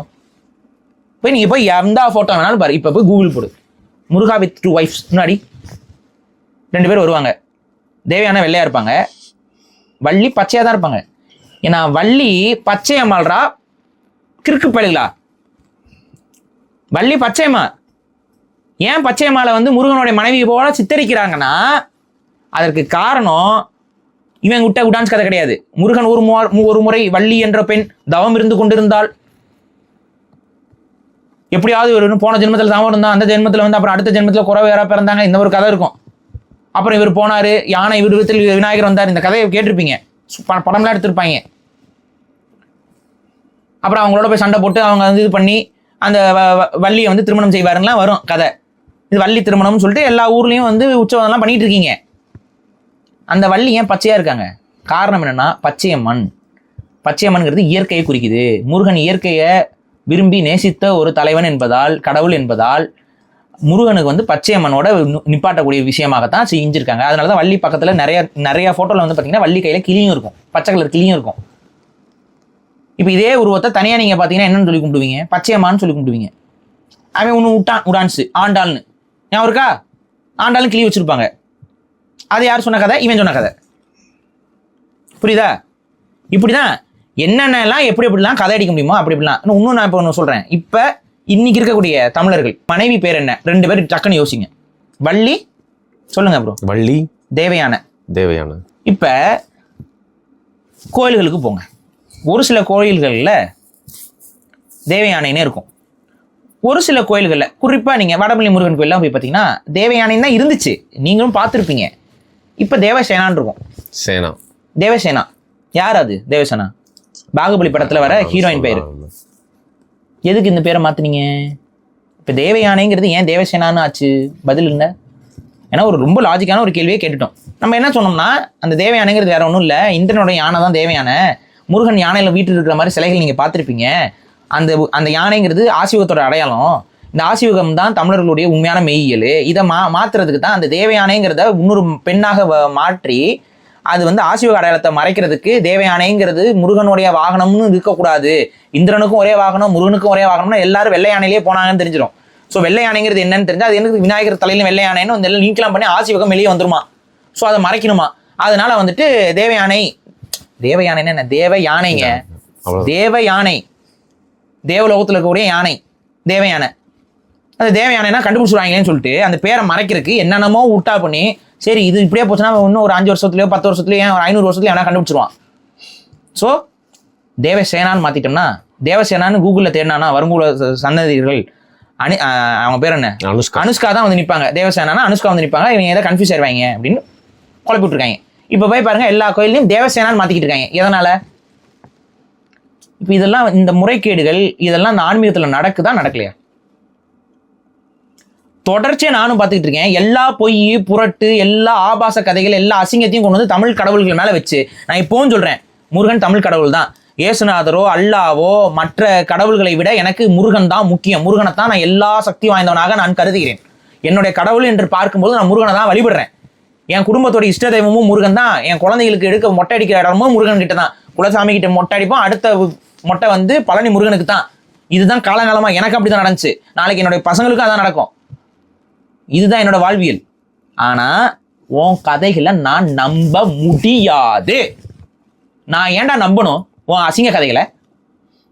இந்த அசிங்க கதைகளை நம்ப கூடாதுன்னா இவர் இந்துவே கிடையாது.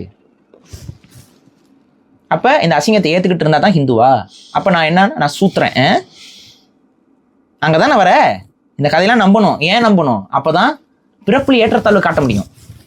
அப்பதான் இந்த பிறப்புல ஒரு குறிப்பிட்ட சமூகம் மட்டும்தான் கோயிலுக்குள்ள போகிறதுக்கு அனுமதி பெற்ற சமூகம்னு சொல்ல முடியும். இது எல்லாத்தையும் நம்பிடணும். அப்படியே நம்பினா தான் கோயில்ல மணியாட்டுறதுக்கு ஒரு குறிப்பிட்ட சமூகம் தான் தகுதி படைத்ததுன்னு சொல்லணும். எல்லாரும் போய் மணியாட்டலான்னு சொல்றோம்ல, காண்டு கோபம். என்னது எல்லா சூத்திரவாளும் வந்து மணியாட்டிட்டா நம்மவா எங்க போவா? எங்க இருந்து வந்தீங்களோ செப்பி புல்வெளிக்கா போவா, வேற எங்க போவா? அங்க போயிரு. யார் வேண்டாண்ணா? வெளியில இருந்து வருவாங்களாம், நம்ம கடவுள் எல்லாத்தையும் ஆட்டை போடுவாங்களாம், ஆட்டை போட்டு அந்த கதை கடவுள்களுக்கு கதை எல்லாத்தையும் மாத்தி வைப்பாங்களாம். இதை தமிழனும் பேசக்கூடாதான். கேட்டா ஒரு 1000 வருஷத்துக்கு முன்னாடி இந்த தமிழன் பேசலையே. நான் சொல்றேன் 1000 வருஷத்துக்கு முன்னாடி இந்த தவ்வையே இன்னைக்கு எனக்கு மூதேவின்னு மாத்திருக்கேன். எந்த நாயிட்ட போய் நான் கேட்கறது? யார்கிட்ட போய் கேட்கறது? சொல்ல முடியாதுடா. நாளைக்கு முருகனையும் நீங்க வேற மாதிரி மாத்திட்டு கொண்டு போவீங்கடா. இன்னைக்கு முருகனை நாங்கள் வழிபட்டு இருக்கோம். அதே மாதிரி தான் ஒரு காலத்தை தவ்வையை வழிபட்டோம். தவ்வையை விட்டுட்டு இன்னைக்கு உட்காந்துட்டோம். நாளைக்கு முருகனை விட்டுட்டு உட்கார வைக்க வேண்டிய நிலைமைக்கு கொண்டு வராமல் இருக்கணும்னா முருகன் யாரு, எதனால நாங்கள் வழிபடுறோங்கிறத நாங்கள் உள்வாங்கி கொண்டு வழிபடணும். முருகன் இந்த மண்ணையும் இந்த மக்களையும் ஆட்சி செய்த சித்த கடவுள் அரசன். கடவுள்ல என்ன உன மாதிரி நீ என்ன ஒளி பொருந்திய அப்படியே வந்துட்டு இந்த இந்த அசிரீரியில் அந்த படத்துல எல்லாம் வரும் பார்த்துருக்கீங்களா, அப்படியே ஊன்னு சவுண்ட் வருமே, அதான் கடவுளா? அப்படிலாம் இல்லை. கடவுள்னா கடவுள். எவன் ஒருவன் தன்னை கடந்து உள் சென்றானோ அவன் தான் கடவுள். கடந்து வந்தவன் தான். அப்ப மனிதனாக பிறக்கவன் தான் கடவுள். இதுதான் தமிழர்களுடைய கோட்பாடே. அதனாலதான் சித்தர்கள்லாம் போயிட்டு இருந்தாங்க. சித்தர்கள்லாம் வந்துட்டு பரம்பொருளை வேண்டினால் எல்லாமே நடந்து விடும் அப்படின்னு வாழ்ந்துட்டாங்களா? எல்லாம் பரம்பொருளை வேணாவே எல்லாமே நடந்துருமே. அப்புறம் எதுக்கு நம்ம வாழ்ந்துக்கிட்டு? நம்ம எதுக்கு வாழ்ந்துக்கிட்டு? பரம்பொருள் எல்லாமே வேண்டுங்களேன். இப்போ இந்த மாதிரி வீடியோ போடுறானுங்களா, போய் வேண்டுங்களேன்டா. வந்து போய் வேண்டுங்க. இந்த வீடியோவை எடிட் பண்ணி கொடுக்க வேண்டும் ஆண்டவரே. நீங்க ஆண்டவரேனா உடனே இயேசுநாதருக்கு போயிடுவாங்க. போய் வேண்டு. முருகப்பெருமானே, ஞான பண்டிதனே, எனது வீடியோவில் இந்த நகைச்சுவைகள், இந்த வடிவேல் காமெடிகள் எல்லாம் கொஞ்சம் கலந்து விட்டு, நான் ஒரு சங்கி என்பதை வெளியிலே தெரியாமல் மறைத்து எனக்கு ஒரு காணொலியை தயார் செய்து கொடுக்க வேண்டும் கடவுளே. வேண்டினா அந்த கடவுள் வந்துட்டு கொடுத்துட்டு போயிடுவாரா? அப்போ அறிவு யூஸ் பண்ணணும், அப்போ எடிட்டருக்கு வரணும், எடிட்டர்கிட்ட பேசணும், கோஆர்டினேட் பண்ணணும், உட்காந்து எடிட் பண்ணணும், அதுக்கு ஒரு நேரம் வேணும், எல்லாம் வேணும். ஆனால் இந்த கதையெல்லாம் நம்பிடணும். உனக்கு நம்பிக்கை இருந்தால் முருகனே வீடியோ போட போறாரு, உனக்கு என்ன வந்துச்சு? முருகனே அவருக்கு ஒரு படம் எடுத்துக்க போறாரு, உனக்கு என்ன வந்துச்சு? உனக்கு தான் அவ்வளோ நம்பிக்கை இருக்குல்ல, நீ எதுக்கு படம் எடுத்துக்கிட்டாலே? என்னடா கேட்குறேன் காதில். இதில் வேற தார் லோக்கிலாம் என்ன ஆனாங்க தெரியுமா? தார் லோக்கி வழிபட்ட மக்கள் என்ன சொன்னாங்க தெரியுமா உனக்கு? முதல்ல தார் லோக்கி நாசமா போனதுக்கு காரணமே இந்த பொய் கதைகள் தான். தார் லோக்கியை அவங்களுடைய முன்னோர்களாக வச்சிருந்தானா அவனுக்கு இந்த பிரச்சனையே வந்திருக்காது. கற்பனை கதைகளை வச்சான், செத்தவனே வல்ஹாலாவில் போய் ஜாலியாக இருக்கலாம்னு சொல்லிட்டு அலைஞ்சான், ஊரெல்லாம் போய் கொள்ளையடிச்சான். நம்மளை மாதிரி மாண்பா வாழலாமே வைக்கிங்ஸ் வந்து ரொம்ப அப்படியே வந்து ஞான பண்டிதா, தாரே, லோக்கியோட கேரக்டர் என்ன? ஏமாத்துறவன், மிஸ்சீஃப், நாட்டி. தாரோட கேரக்டர் என்ன? மூர்க்கமானவன். ஓடினோட கேரக்டர் என்ன? எல்லாரையும் நாசம் பண்றவன். நீங்களாம் என்ன பண்ணுவாங்களாம், வந்து இங்க இருக்க பெண்கள் எல்லாம் தூக்கிட்டு போயிடுவாங்களாம். அவங்க வரல. ஏன்னா எந்த சமூகம் ஒருத்தரை கடவுளா மாத்தும்? புரியுதா? அவங்க செய்யறது எல்லாத்தையும் நியாயப்படுத்துறதுக்கு ஒவ்வொருத்தரும் கடவுளா மாத்துவான். நம்ம கடவுள் அதை தாங்க பண்ணாரு. இப்ப ராமர் வந்து தீண்டாமை பார்த்தாருன்னு சொல்றான்ல, ராமரை தீண்டாமை பார்த்தாரு. தீண்டாமை பார்க்கிறவன் ராமனை கடவுளா வைக்கணும்னா ராமனையும் தீண்டாமை பார்க்க வைக்கணும். புரியுதா? இதுதான் கதை. ஏன்னா நம்ம ராமனை காமிச்சிருவோம். நீ போய் சொல்ல வேண்டியதானப்பா, கண்ணப்ப நாயனார் கதையை போய் சொல்ல வேண்டியதானப்பா. வடக்குல கண்ணப்ப நாயனார் என்ன சொல்றாருன்னா, சிவபெருமானுக்கு, சிவலிங்கத்திற்கு கடிக்கப்பட்ட கரியை படைச்சான் கூட அவர் மோட்சம் கொடுத்தாருன்னு சொல்றாரு. அதனால என்ன படைக்கிறோங்கிறது முக்கியம் இல்லைன்னு போய் பேச வேண்டியதானே நீ எல்லா பக்கமும். கண்ணப்ப நாயனாருக்கு மோட்சம் கொடுத்த கதை இருக்குல்ல, சமத்துவத்தை பேசக்கூடிய கதை தானே இந்த கதை. நீ சொல்றியா? இல்ல, தமிழன் சொன்னா. கண்ணப்ப நாயனார் கதையை தமிழன் சொன்னா, அது கதை தான். ஆனா ஏன் அதை சொன்னா? ஈக்குவாலிட்டிக்காக சொன்னான், சமத்துவத்துக்காக சொன்னான். நீ என்ன பண்ணி வச்சிருக்க? ஏற்றத்தாழ்வு. நான் பெரியவன், நான் பிறப்பால் உயர்ந்தவன், என்னுடைய வழிபாட்டு முறை அப்படிங்கிறது வந்து பார்த்தீங்கன்னா சமத்துவமானது. என்னுடைய குலதெய்வ கோயிலுக்கு யார் வேணாலும் வரலாம், சாமி கும்பிடலாம், பூஜை செய்யலாம், உள்ளே வரலாம், கை கூட்டி கும்பிடலாம். இப்போ பிரசாதங்களை கையில் கொடுப்பாங்க, நான் படையல் போடுவேன், கெடா வெட்டுவேன். இல்லை ஐயனாராக இருக்கிறாரு, ஐயனாருக்கு சைவ படையல் போடுவேன். எல்லா கோயில் கருவறைக்குள்ளேயும் என்னால் போக முடியும், வர முடியும். இதுதான் என்னுடைய மரபு. இப்போ நீ சொல்கிற இந்து மரபில் என்னுடைய மரபு இருக்கா? என்னால் உள்ளே வர முடியுமா? ஏதோ ஒரு காரணத்தினால என்னுடைய பிறப்பை அடையாளம் காட்டி நீ தடுக்கிறியா இல்லையா? யாரும் அர்ச்சகராலான்னு சட்டம் வந்துச்சா இல்லையா? இந்திய அரசு போட்டுச்சா இல்லையா? அந்த சட்டத்தை இப்போ போராடி பெற்றாங்களா இல்லையா? இப்போ அந்த சட்டத்தில் படிச்சுட்டு அர்ச்சகராக வரவர்களே அர்ச்சகர்களாக ஆக விடாம ஏன் தடுக்கிற? இதுக்கு நீ என்ன காரணம் சொல்ற? பிறப்பு. ஒருவர் இந்த சமூகத்தில் பிறந்தால்தான் என்னையாது, என்ன பேச்சுது? இன்னைக்கு வரைக்கும் இந்தியா அப்படியா உருப்படும்? இந்தியா எப்படி உருப்படும்? ஒருத்தன் பிறக்கிறத வச்சு நீ இந்த தொழில் செய்யலாம், இந்த தொழில் செய்யக்கூடாதுன்னு நீ சொல்லிட்டு அலையிற. அதை கேட்ட என்னுடைய நம்பிக்கைங்கிற. உலகத்துல வேற எந்த மதத்துல இந்த நம்பிக்கை இருக்கு? சரி, நீ சொல்ற அந்த குறிப்பிட்ட பிறப்புல இருக்கவங்க எங்ககிட்ட இந்த மரபணு ரீதியா வேறையா இருக்கான். இதுக்கு பதில் சொல்லு. நீ வெளியிலேருந்து வந்தவன்னு ஒத்துக்கலாம்ல? அதுக்கு மட்டும் உருட்டுவாங்க, அதெல்லாம் வெளியிலேருந்துலாம் வரல. வெளியிலேருந்து வரலைன்னா எங்களை உள்ள விடுறது உனக்கு என்ன தயக்கம்? வெளியிலேருந்து நீ வரலைன்னா எங்களை உள்ள விடுறதுக்கு உனக்கு என்ன தயக்கம்? இல்லை, நீங்கள் அந்த ஆகமத்தை அத்தனையும் ஃபாலோ பண்ணுறதுக்கு ஆள் இருக்கு. அத்தனை பயிற்சி நீ பண்ணுற அத்தனை பயிற்சியும் பண்ணுறதுக்கு ஆள் இருக்கு. உள்ள விடுவியா? விடமாட்டேன்னு சொல்லி தானே ஸ்டே ஆர்டர் வாங்கி உட்காந்துருக்கீங்க. இதில் எதுயா இந்து மதம்? இது எது இந்து மதம்? தீண்டாமை செய்வதற்கு, பாவங்கள் செய்வதற்கு நீங்க ஒரு கட்டமைப்பு வச்சுக்கிட்டு அந்த கட்டமைப்பு வந்து இந்து மதம் சொல்லி என்னையும் நம்ப வைப்ப. நான் ஏன் நம்பணும் அதை? நான் நம்ப மாட்டேன். சமத்துவம் இருந்துச்சுன்னா அந்த மதம் என்னுடைய மதம். சமத்துவம் இருக்கு இந்த மதத்துல, இது என்னுடைய மதம். இது இன்னைக்கு சைவம்னு பேர் வச்சுக்கோ, வைணவம்னு பேர் வச்சுக்கோ, ஆசிவகம்னு பேர் வச்சுக்கோ, என்ன வேணாலும் பேர் வச்சுக்கோ. ஆனா என்னுடைய முருகன் தீண்டாமை பார்க்க மாட்டான். என்னுடைய முருகன் தீண்டாமைக்கு துணை போக மாட்டான். என்னுடைய முருகன் எனக்கு கடவுள். தீண்டாமைக்கு துணை போற எவனும் என் கடவுள் கிடையாது. தீண்டாமைக்கு துணை போற எந்த இன்ஸ்டிடியூஷனும் என்னோட இன்ஸ்டிடியூஷன் கிடையாது. தீண்டாமைக்கு துணை போற எந்த இடத்துலையும் நாங்க தமிழர்கள் வந்து எங்களுடைய வழிபாடா நாங்க பார்க்க மாட்டோம்.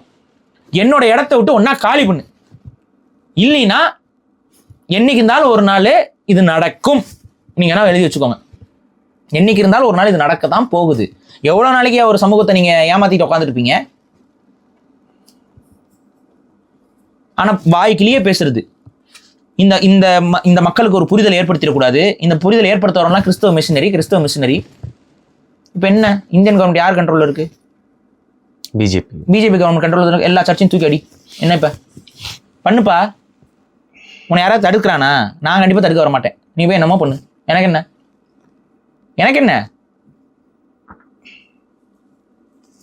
இவங்களுக்கு என்னன்னா முத்திரை குத்திட்டு ஓடிடுறது. முத்திரை குத்திட்டோம்னா பிரச்சனை முடிஞ்சதுல. இவர் கிறிஸ்தவருங்க, இப்போ நீங்க கிறிஸ்தவரான், அதனால வந்து நானும் கிறிஸ்தவரான், அதாவது எதிர்த்தாப்புல உட்காந்துருவாங்க, கிறிஸ்தவரா மாறிடுவாங்க. நீங்க ஒரு கிறிஸ்தவர், ஆனா எதிர்த்தாப்புல உட்காந்து கிறிஸ்தவரா மாறிடுவாங்க. எனக்கு இந்த பவர் இருக்கேன்னு அதான் நீங்களே ஒரு இயேசுநாதன் பிரகடனம் பண்ணிக்கோங்க. அது பாவத்தில் வரும் உங்க இதுல. ஆனா அது தப்பு இல்லை. ஏன்னா எங்க இதுல அதெல்லாம் தப்பு இல்லை. இப்போ நானே நாளைக்கு நான் கடவுள்னு சொல்றேன், எல்லா நாயும் என் காலில் வந்து விழுகும். அப்படித்தானே விழுதுறாங்க. கஞ்சா குடிக்க காலையில எல்லாம் விழுந்துட்டு கிடக்கிறது. அவங்க சொல்றது தஞ்சை பெரிய கோயில ராஜராஜனுக்கு கட்ட தெரியல ஒரு கஞ்சா குடிக்கு. எந்த பையடா வந்து இவன் கொத்தனார் வேலை பார்த்தவன். இவன் கொத்தனார் வேலை பார்த்துட்டு தஞ்சை பெரிய கோயில ராஜராஜனுக்கு கட்ட முடியல. அன்னைக்கு உனக்கு கோவம் வந்துச்சா? அன்னைக்கு உன் கோவம் எங்க சுருங்கி போயிடுச்சா? உள்ள உன் கோவம் சுருங்கி உள்ள போயிடுச்சா? அன்னைக்கு எவன்டா கோவப்பட்டது? யார் கோவப்பட்டது? கிறிஸ்தவ மிஷினரியா? வேட்டிக்கனா? தமிழன்டா பைத்தியக்காரா. தமிழன் தான் கோவப்பட்டான். பேசியிருக்கனா இல்லையா? கோவப்பட்டு அடிச்சிருக்கனா இல்லையா? எத்தனை இடங்கள் அடிச்சிருக்கேன். தஞ்சை பெரியவர்களுக்கு சக்தி இல்லை, பேசுறாங்க. அப்போ வந்து உட்காந்து அடிக்கிறான். ஏன்? என்னுடைய பாட்டம் கட்டின கோயில். என் பாட்டம் கட்டின கோயிலில் நீ என்னென்ன ஆல்ட்ரேஷன் ஒர்க் பண்ணினேன்னு எனக்கு தெரியும். அங்கே வராகி அம்மன்கிற ஒரு தெய்வத்தை கொண்டு வந்து எப்போ நீ புதுத்துனேன்னு தெரியும். ஒவ்வொருத்தனும் அவன் இஷ்டத்துக்கு என்னென்ன கல்வெட்டு அடிச்சான்னு எங்களுக்கு தெரியும். எல்லாம் எங்களுக்கு தெரியும். இதெல்லாம் நீ முன்னாடி பண்ணிட்ட. இனி அவனும் இந்த சேட்டையெல்லாம் பண்ணக்கூடாதுங்கிறதுக்காக தான் நாங்கள் தமிழ் தேசியம் பேசணுங்கிற கடமையும் எங்களுக்கு இருக்கு. அதான் நாங்கள் பண்ணிட்டு இருக்கோம். இனி தமிழ் சமூகத்தில் இந்த மடைமாற்ற வேலை, தமிழ் சமூகத்துக்கிட்ட ஏமாத்துற வேலை, தமிழ் சமூகத்துக்கிட்ட வந்து இவர் ஒரு முனிவர் அவர் ஒரு முனிவர்னு ஏமாத்துற வேலை, இதெல்லாம் இருக்கக்கூடாது. இனிமேல் இந்த மதத்தின் பேரில் ஏமாற்ற வேலை நடக்கக்கூடாது. நீங்கள் உங்களுக்கு சந்தேகம்னா மாமல்லபுரம் புடைப்பு சிற்பங்கள் இருக்குல்ல, நீங்கள் அங்கே போய் பாருங்க. ஒரு பூனை சாமியார் மாதிரி உட்காந்துருக்கும், எலியெல்லாம் போய் சாமி கும்பிட்டு இருக்கோம். இதை அடிச்சு வச்சவன் தமிழன் 2000 வருஷம் முன்னாடி அடிச்சு வச்சிருக்கான் இந்த புடைப்பை. தத்துவம் எவ்வளவு பெரிய தத்துவம். பூனை சாமியார் இவங்க அப்படிதான். இந்த RSS இந்த சங் பரிவார் அமைப்புகள்லாம் பூனை சாமியார், நம்மளை எலிகளா பார்க்கக்கூடிய பூனைகள். இதை மண்டையில ஏத்துங்க. இதுல நம்பி நம்ம காலில் போய் விழுந்தோம்னு வைங்களேன், அப்படியே குதிரை சவாரி ஏறிடுங்க. குதிரை சவாரி ஏறி நம்மளே சூத்திரன்னு சொல்ல வச்சு, சூத்திரன்னு அவ்வளோ அவமானம்லாம் ஒன்றும் இல்லைங்க. சூத்திரன்கிறது என்னங்க?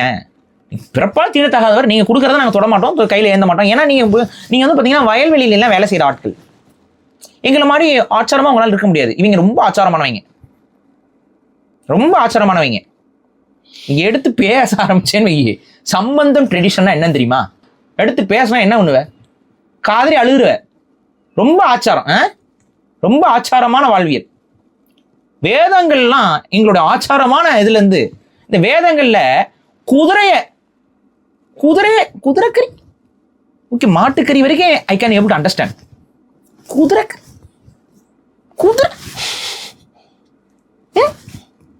அதுவும் அந்த கறி வழிஞ்சு வருமா, அந்த உடம்பு எரியும் போது அதோடைய வெண்ணெய் அதோடைய நெய் அப்படியே வழிஞ்சு வருமா, அனிமல் ஃபேட்டு.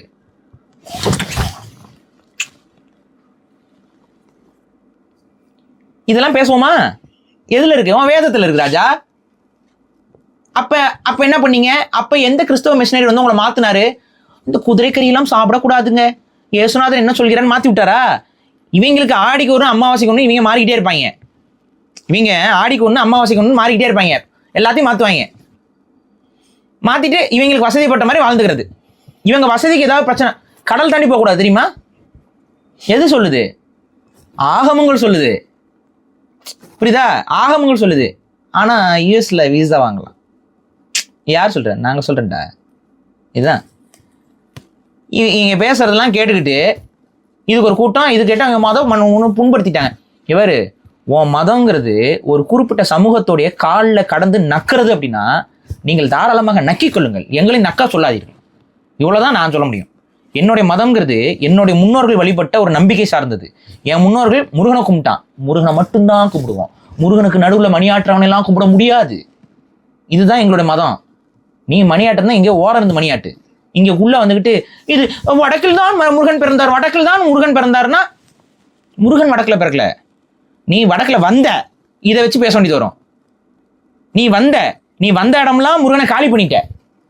எங்க முருகனை எங்க அப்படி தூக்கி வச்சு கொண்டாடி இருக்காங்க? இதான் உண்மை, யதார்த்தம். முருகன் வழிபாடு வந்து தென் பகுதியில் மட்டும் நிக்கிறதுக்கு காரணமே இவனுங்க தான். ஒழிச்சு விட்டாங்க முருக வழிபாட்டை. ஒழிச்சு விட்டுவிட்டு இப்போ வந்துகிட்டு வடக்கில் முருகன் பிறந்தாராம்.